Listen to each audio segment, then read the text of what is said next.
ala alihi wa sahbihi ajma'in. Rabbi syrah li sadri wa yassir li amri wahlul 'uqdatam min lisani yafqahu qawli. Subhanaka la ilma lana illa ma 'allamtana innaka antal alimul hakim. Allahumma akhrijna min zulumatil wahmi wa akrimna bi nuril fahmi waftah alaina bi ma'rifatil ilmi wa sahhil akhlaqana bil hilm waj'alna mimman yastami'una al-qawla fayattabi'una ahsana.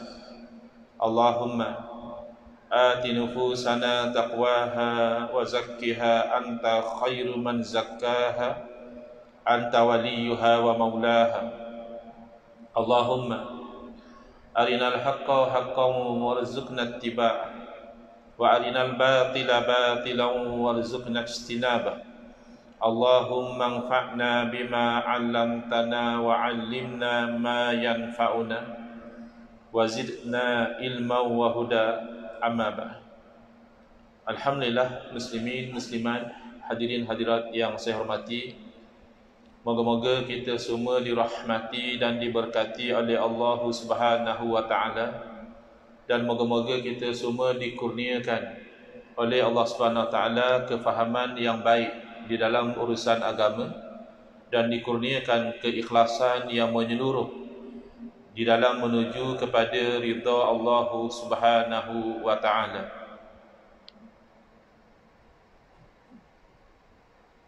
Beserta dengan akhlak yang mulia yang sesuai dengan sunnah junjungan baginda Sayyidina Rasulullah sallallahu alaihi wasallam, sebagaimana sabda baginda, innama bu'istu liutammima makarimal akhlak, hanya saja aku dibangkitkan untuk menyempurnakan kemuliaan akhlak.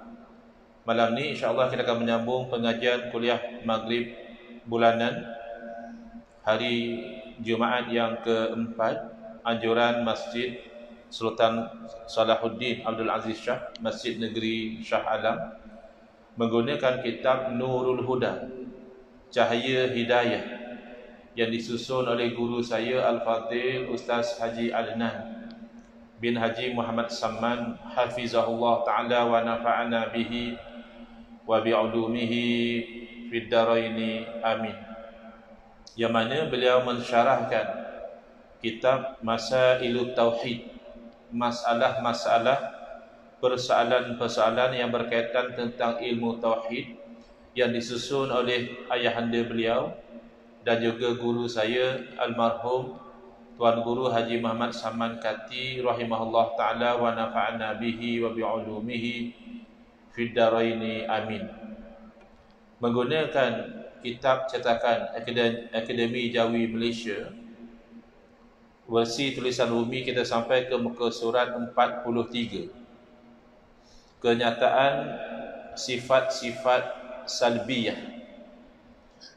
Nyatakan apa makna salbiyah dengan ijmal, secara keseluruhan salbiyah itu apa makna, dan sebutkan dengan tafsir yang mana yang dikatakan salbiyah itu beserta dalil-dalilnya.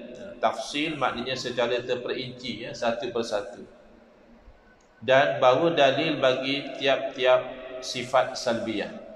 Maknanya kita telah selesai dari menghuraikan kategori yang pertama daripada sifat yang wajib bagi Allah Subhanahu wa taala, iaitu sifat nafsiyah. Saya ulang lagi sekali, kepentingan untuk kita faham makna wajib di situ, sifat yang wajib bagi Allah Ta'ala. Berlaku kekeliruan dalam fikiran sebahagian, menyangkakan bahawa wajib itu adalah wajib seumpama kita kata sembahyang tu wajib, puasa di bulan Ramadan wajib, menunaikan haji bagi orang yang mampu, wajib sekurang-kurangnya, satu kalilah seumur hidup. Bukan. Bahkan baru-baru ini ada orang mengkritik dengan keras. Dia memanggil kita sebagai ahlul bid'ah. Bahkan dia menggelarkan kita sebagai golongan dipanggil Lahabi, kata dia. Lahabi dia letak dalam bracket pengikut Abu Lahab. Mungkinlah wallahu alam kerana kebetulan Abu Lahab ketika lahirnya baginda Rasulullah SAW, beliau bergembira sehingga beliau memerdekakan hamba yang menyampaikan berita gembira tersebut. Lalu pernah dilihat di dalam mimpi bahawa beliau menceritakan, tapi ini mimpi lah, bukan di hadapan mata, bahawa diringankan azab beliau pada setiap hari Isnin kerana beliau bergembira dengan kelahiran Rasulullah SAW. Tapi tetap tak masuk syurga sebab beliau orang yang kafir. Lalu oleh kerana kita juga bergembira dengan kelahiran Nabi SAW, lalu ada golongan yang sempit dada dan beku fikiran mereka. Mereka kata, ni golongan Lahabi, sama-sama gembira dengan kelahiran Nabi SAW. Habis kamu tak gembira? Kamu sendiri itu yang ada iman dalam hati, tak bergembirakah dengan kelahiran Nabi SAW yang menjadi sebab kita dapat hidayah, yang menjadi sebab rahmat kepada sekian alam? Jadi gembiranya Abu Lahab dengan kelahiran Nabi SAW bukan satu kesalahan. Sekira-kira menjadi hina kalau kita juga bergembira dengan kelahiran Nabi SAW, itu silap.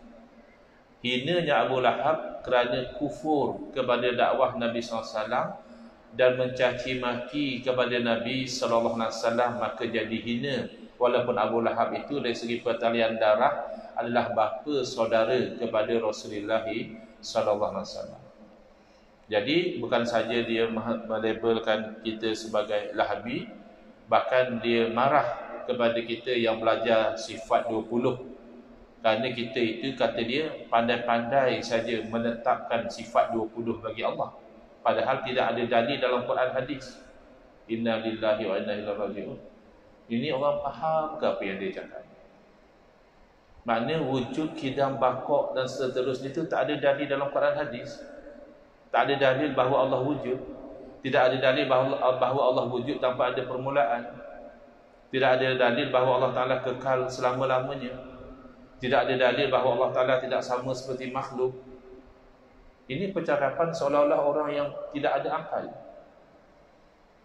Rupa-rupanya dia kata, siapa yang nak paksa Allah buat itu ini? Oh, dia sangkakan sifat wajib itu makna Allah wajib kena buat. Kalau Allah tak buat, maka Allah berdosa. La ilaha illallah. Suruh mengaji tak mau, rajin mengkritik. Wajib di sini adalah wajib akli, bukan wajib syarak. Wajib syarak itu adalah talabul fi'li talaban jaziman, yujazu ala fi'lihi wa yu'aqabu ala tarkihi. Itu wajib syarak. Dituntut kita buat dengan tuntutan yang putus, tidak ada pilihan, lalu diberi pahala kalau kita buat dan berdosa kalau kita tinggalkan. Itu wajib syarak. Bila kita kata sifat wajib bagi Allah bukan wajib syarak, bukan berarti Allah wajib, Allah kena buat macam ini, tak mungkin. Kerana hukum syarak hanya bersangkut dengan orang mukallaf, tidak bersangkut dengan yang tidak mukallaf. Siapa yang nak taklif Allah Ta'ala? Mustahil. Wajib di situ maknanya wajib akli.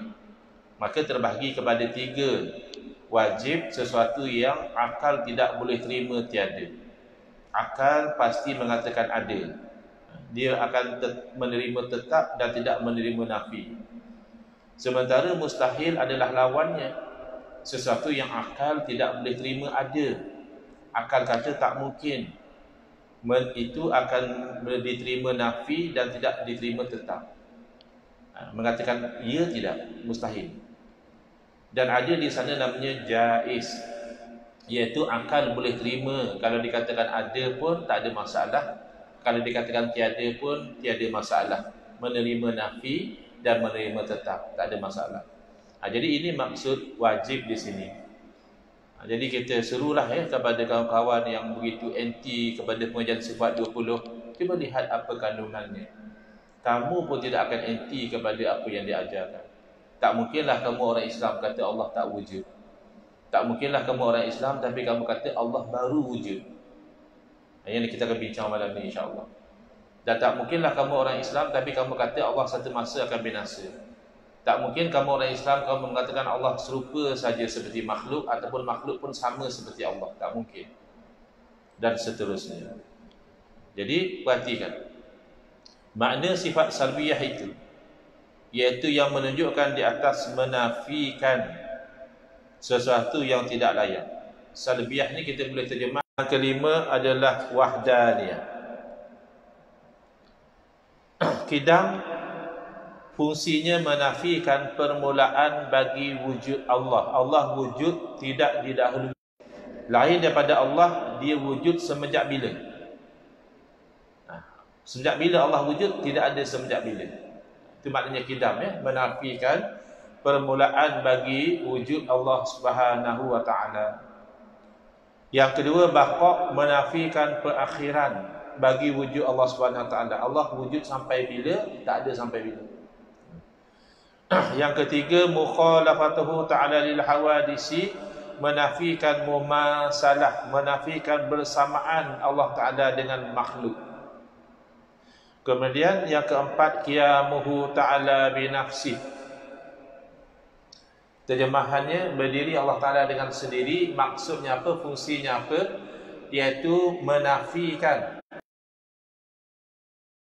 Dan wahdaniyah, menafikan banyak pada Allah Ta'ala.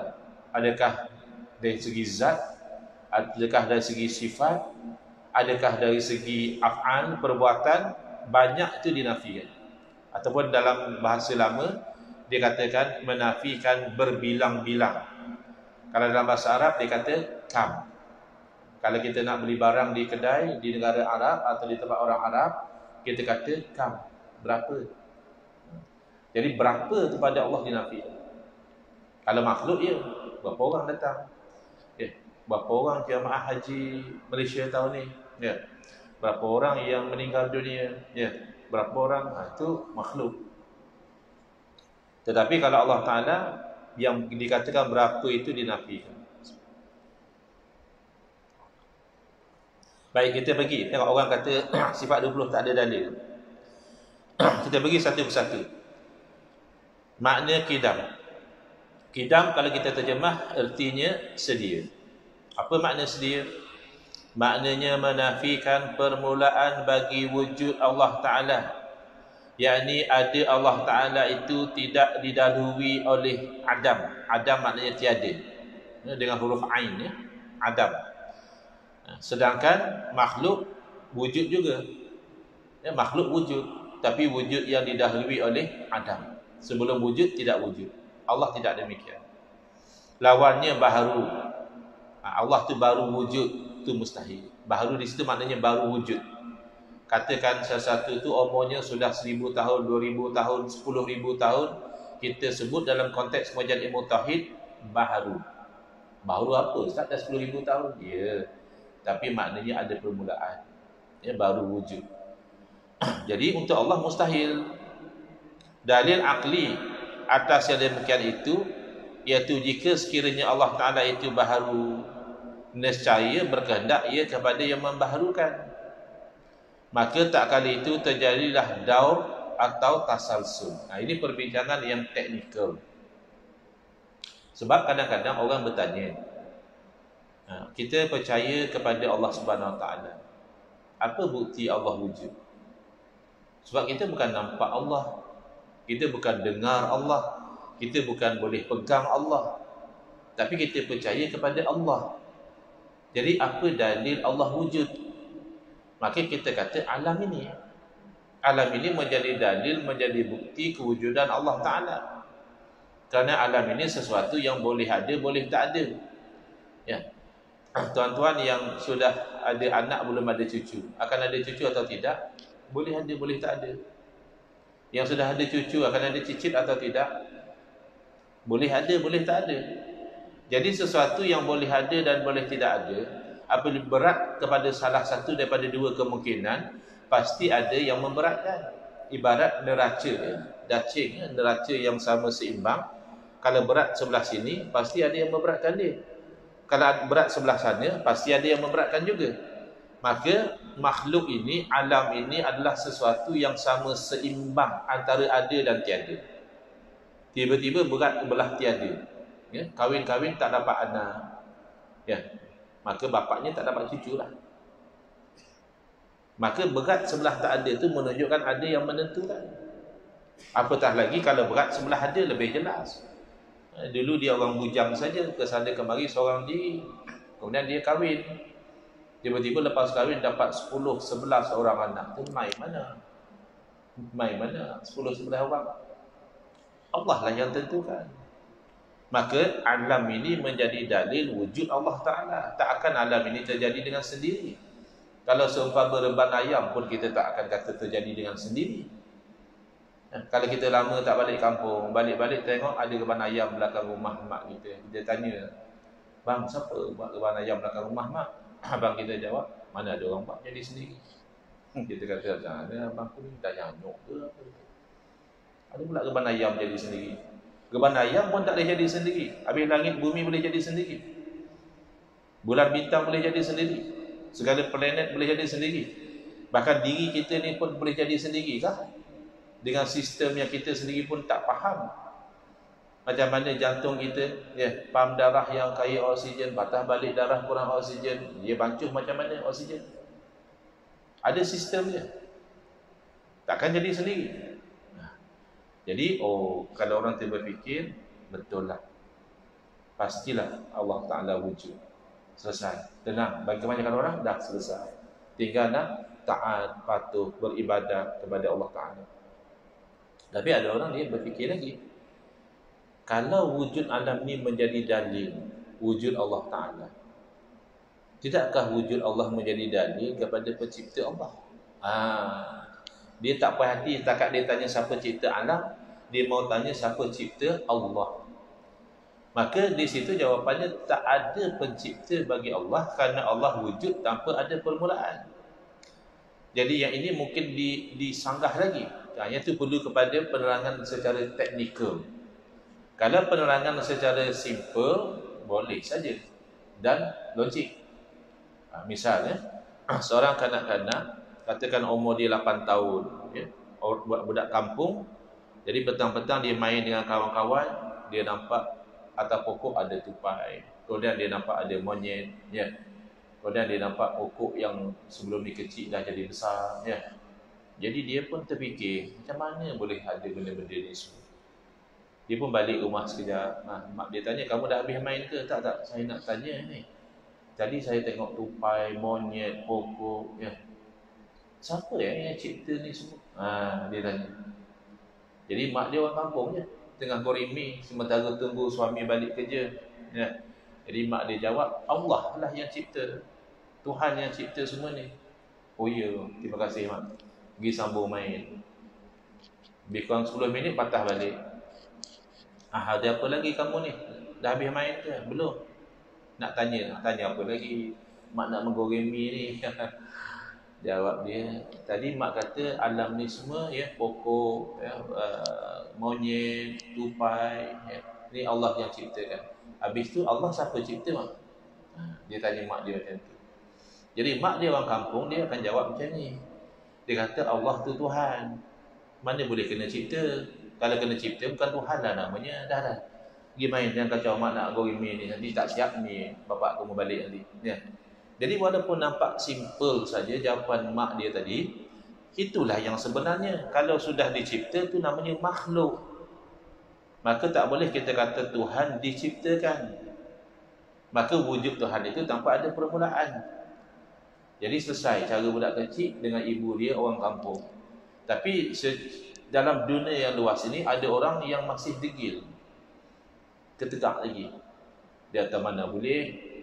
Ustaz kata kalau alam ada menunjukkan ada pencipta, ada Allah. La, Allah ada, mesti menunjukkan ada pencipta Allah. Maka datanglah ini. Kita kata kalaulah Allah tu baharu, maknanya sebelum ni tak wujud. Itulah yang nama dicipta tu. Kalau qadim tidak perlu pada pencipta, sebab wujud tanpa ada permulaan. Baharu baru kena cipta. Maka kalau dikatakan Allah tu baharu, maknanya baru dicipta, maka akan berlakulah sesuatu yang mustahil. Sama ada daur ni maknanya berpusing. Daro yaduru, daur tu berpusing. Kalau di negara Arab, daur tu merujuk kepada roundabout, berpusing. Ataupun tasalsul, bersambung-sambung, tak putus-putus. Kenapa jadi macam itu? Kerana kalau kamu berfikir, kamu tak boleh terima bahawa Allah wujud tanpa ada permulaan, bahawa tidak ada yang menciptakan Allah, maka tentulah kamu akan mengatakan Allah diciptakan. Kan begitu? Kalau kamu tidak boleh menerima bahawa Allah wujud tanpa ada permulaan, bahawa Allah tidak diciptakan, maka kamu akan mengatakan Allah diciptakan. Kalau kamu mengatakan Allah diciptakan, kamu akan pergi kepada siapa yang menciptakan pencipta Allah. Sebab kamu tak boleh terima konsep qidam. Konsep wujud tanpa ada permulaan kamu tak boleh terima. Kamu nak kata juga Allah diciptakan, maka akhirnya kamu terperangkap dengan sikap kamu sendiri. Siapa yang cipta pencipta Allah? Fikir banyak fikir. Adalah pencipta lain. Habis itu yang menciptakan pencipta lain itu siapa? Akhirnya bersambung-sambung, bertasalsul, tak putus-putus. Lalu jiran tanya, mana atuk kamu lama tak nampak? Masuk hospital, seminggu tak makan, fikir siapa cipta Tuhan. Tak ada kerja dah pencen, duk fikir siapa cipta Tuhan. Ataupun jadi daur. Daur ni mungkin orang masih kerja, nak masuk kerja, nak masuk office. Dia fikir, siapa cipta Allah? Katalah Tuhan A. Siapa cipta Tuhan A? Tuhan B. Siapa cipta Tuhan B? Tengok, nak masuk office ni, Allah lah balik. Mana boleh lagu tu? Pusing lagu tu, mana boleh? Mustahil. Jadi apabila kamu menafikan qidamnya Allah Ta'ala, wujud Allah tanpa ada permulaan, menatijahkan salah satu daripada dua yang mustahil, iaitu tasalsul, bersambung-sambung tak putus-putus, ataupun daur, berpusing, maka pastilah Allah Ta'ala itu bersifat dengan qidam. Tapi Ustaz, saya tak boleh bayang Ustaz, macam mana dia kata Allah wujud tanpa ada permulaan? Jawapannya, siapa suruh bayang? Sebab apa yang kamu bayangkan tu makhluk. Kamu tu makhluk. Jadi oleh kerana kamu tu makhluk, bayangan apa yang terhasil daripada kamu, termasuk bayangan, lintasan-lintasan, itu juga makhluk. Jadi kalau kamu bayangkan Allah begini, Allah begitu, pastilah Allah tidak begitu. Kerana Allah tidak sama seperti makhluk. Jadi kamu rasa tak boleh bayang dah Allah Ta'ala tu. Itu betul lah. Saya tak boleh bayang kata qidam Allah ni lagu mana. Betul ya? Jangan kata qidam Allah Ta'ala. Kamu nak bayangkan satu orang kalau dia tu tercabut daripada graviti bumi. Kan kita ni katanya melekat di sini sebab ada graviti. Katalah tiba-tiba tak ada graviti, kita pun terpelanting keluar daripada bumi ni. Lah sekali kita stop kat mana? Kita tu kita tak boleh bayang lah. Kalau kita kata kita stop dekat satu planet, lepas pada planet tu, itu baru makhluk pun sahaja kita sudah tak boleh bayangkan. Apatah lagi yang khaliq, yang menciptakan makhluk. Jadi kalau kamu tidak boleh bayangkan qidam Allah Ta'ala, betul dah tu. Jangan kamu tolak qidam, sudah itu jadi kufur. Itu jadi syirik. Kerana ada pencipta lain daripada Allah Ta'ala. Perlu kita ingat, Allah Ta'ala itu wajibul wujud. Allah mesti ada.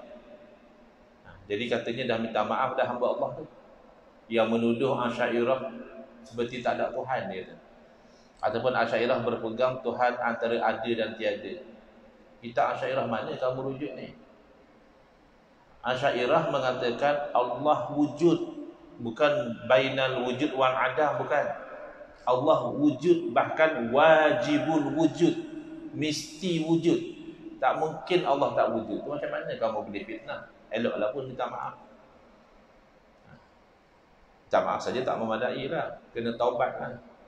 Kena tinggal lah fahaman yang salah tu. Sebab bid'ah dalam akidah tak ada hasanah. Ya. Kamu labelkan kita ahlul bid'ah sebab kita doa ramai-ramai lepas sembahyang, sebab kita selawat salam tarawih. Bukannya itu bang ahlul bid'ah. Itu dah terpayunglah dengan dalil-dalil umum. Allah suruh kita berdoa, Allah tidak wajibkan mesti doa seorang-seorang.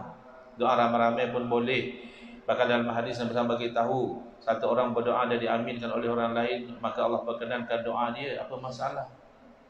Yang ahlul bid'ah ni yang buat bid'ah dalam akidah. Adalah juga ahlul bid'ah yang buat bid'ah dalalah dalam amalan. Ya. Mereka amalan-amalan yang tidak ada dalil asas syarak, dalil umum tak ada, dalil khusus tak ada, adalah. Tapi yang ahlul bid'ah yang ulama pesan jangan bercakap, jangan bergaul dengan mereka, itu adalah ahlul bid'ah dalam akidah. Sebab kalam mereka itu beracun. Jadi kawan saya, dia ada Facebook, dan Facebook dia baru ni kena warning lah, sebab posting dia tu melanggar hak cipta orang lain. Jadi video-video tu banyak mengandungi bid'ah, dan dia share untuk dia rot balik lah, untuk dia terangkan kesilapan di mana. Dia tanya saya, Ustaz tak kena ke? Saya kata seingat saya tak ada share video mereka ni. Video golongan ahlul bid'ah ni saya tak share. Bahkan saya nak tengok pun tak ada. Sebab saya menghargai ketenangan jiwa, saya kata.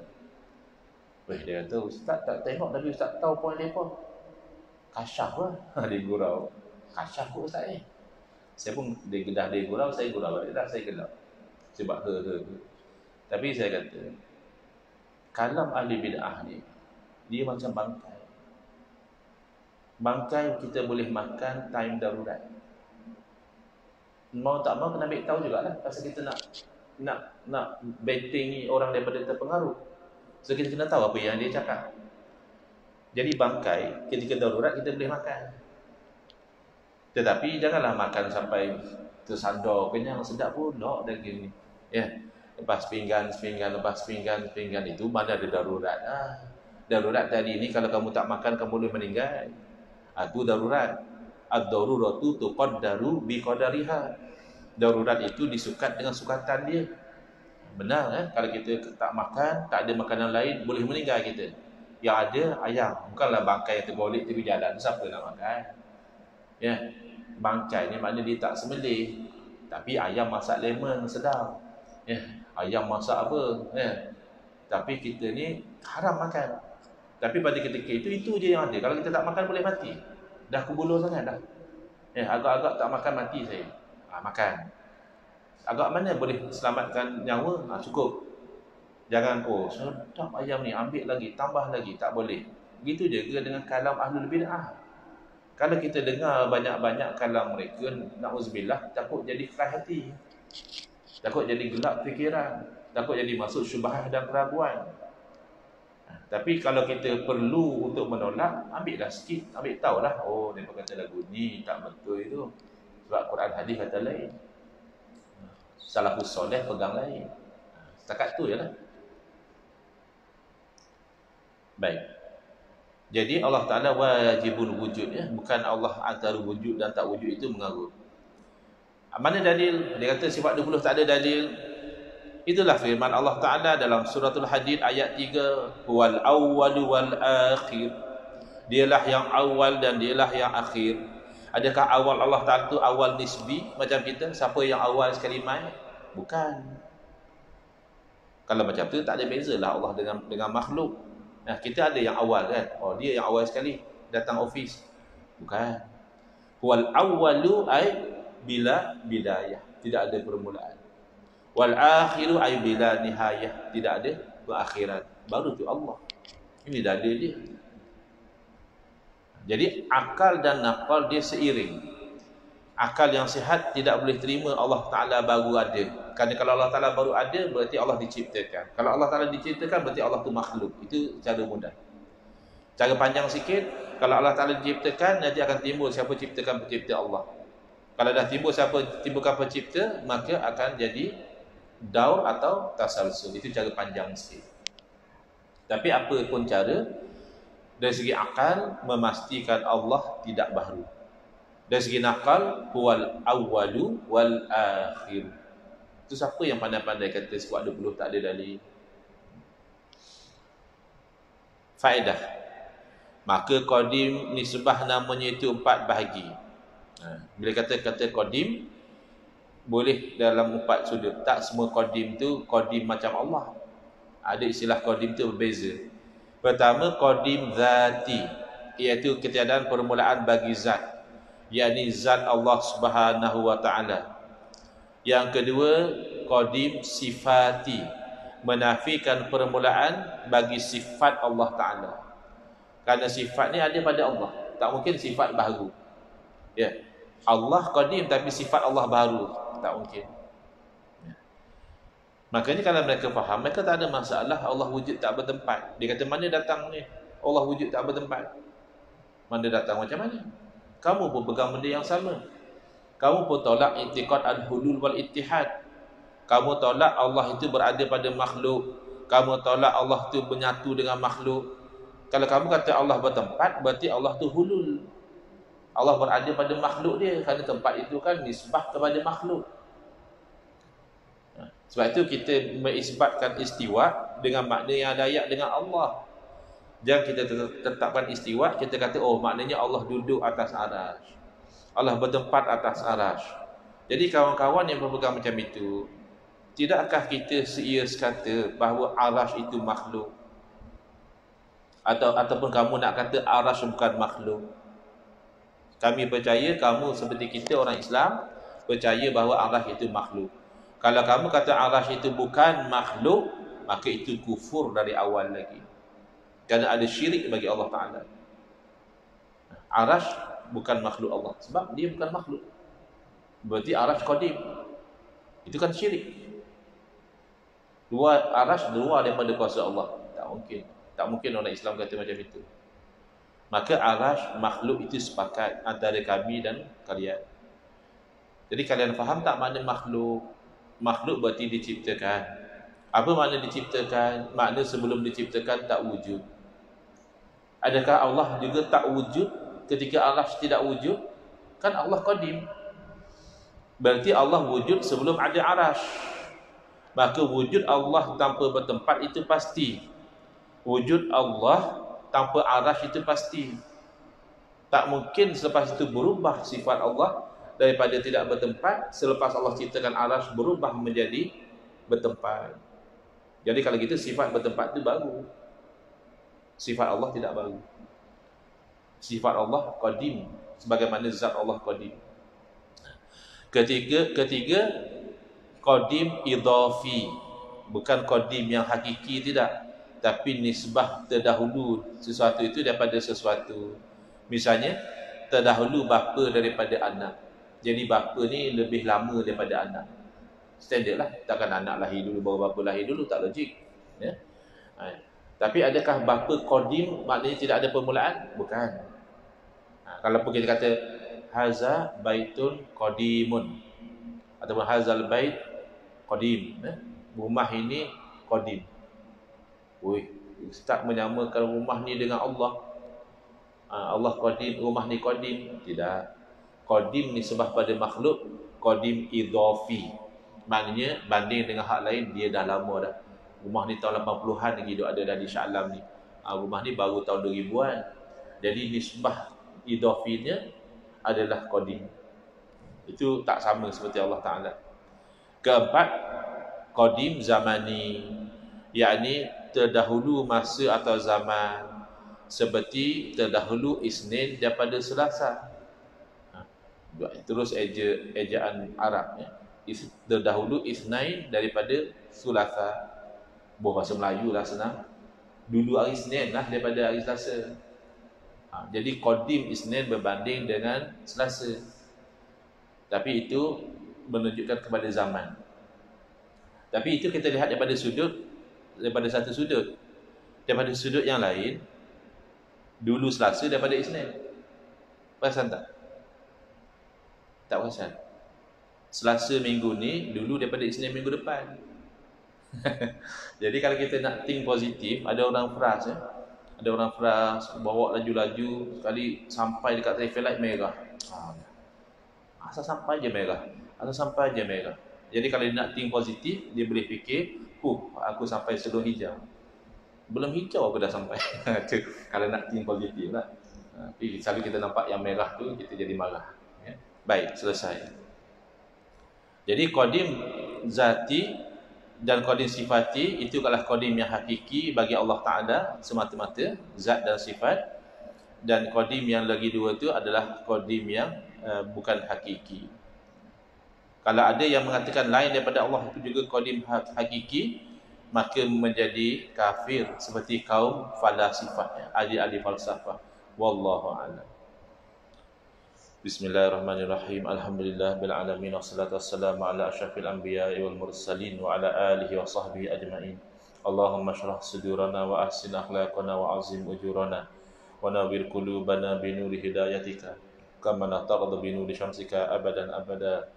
Allahumma anqulna min dhullil ma'siyati ila izzit ta'ati ya arhamar rahimin. Wa sallallahu ala sayyidina Muhammadin wa ala alihi wa sahbihi wasallam.